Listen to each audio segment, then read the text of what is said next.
yagenda mu ggulu ntabwo ari igipindiga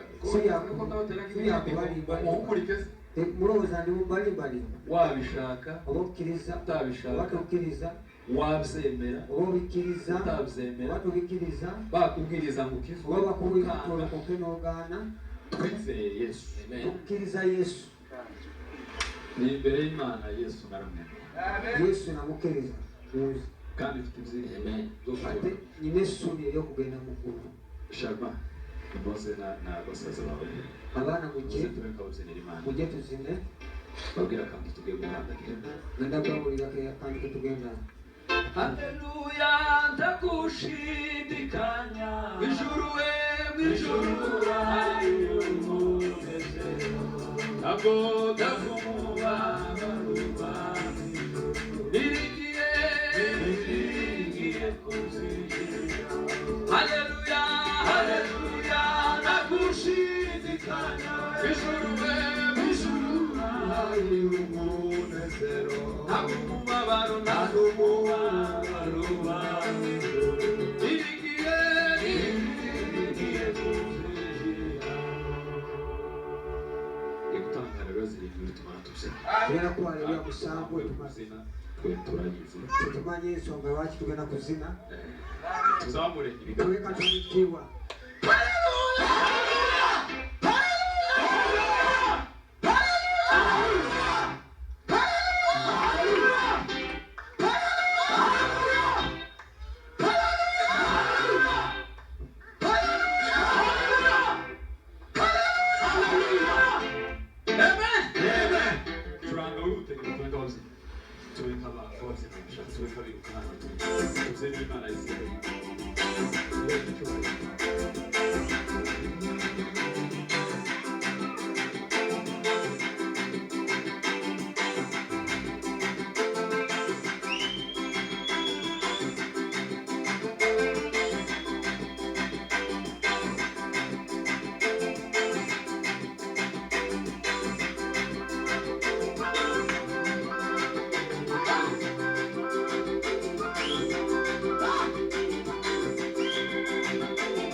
ariko murabona ko uko twaba dufite Yesu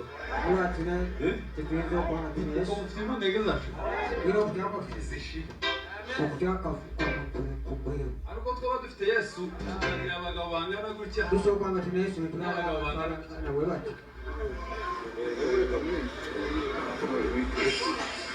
tumubwira ngo nuko mbaye cyangwa bona sasa abantu nararusi nyaho mure wanje yari umugisha muri kwa banje abade kusamfana yawe nyaho mure yavutse muri kwa banje ngize imyaka 10 yazali makaga gamaze imyaka 10 kama anafite masina mwana oche mzara muzima ngo mzara muzima bona nyaho mure avutse muri kwa banje amaze mama abamwisa muri rwo banje nabe yamurunje makaga yaza kubyara kabazungu bagero kuzara yazara ngabazungu nyamisa nyamubure yamiza umutima ako abande murunje mubiri kumbi yaba umuzungu abande muzungu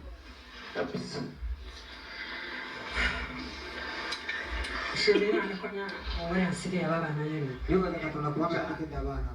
hari umuririmbyi waririmbye aravuga ngo oyo mwimbi yayibona ntabwoba sina kutya konna ntabwo bafite habe na gato sina kutya konna wadde Yesu ambereye maso ntabwo bafite habe na gato Yesu ambereye maso Haleluya Haleluya Imana Amen. ishimwe Imana yampaye ubuzima Amen.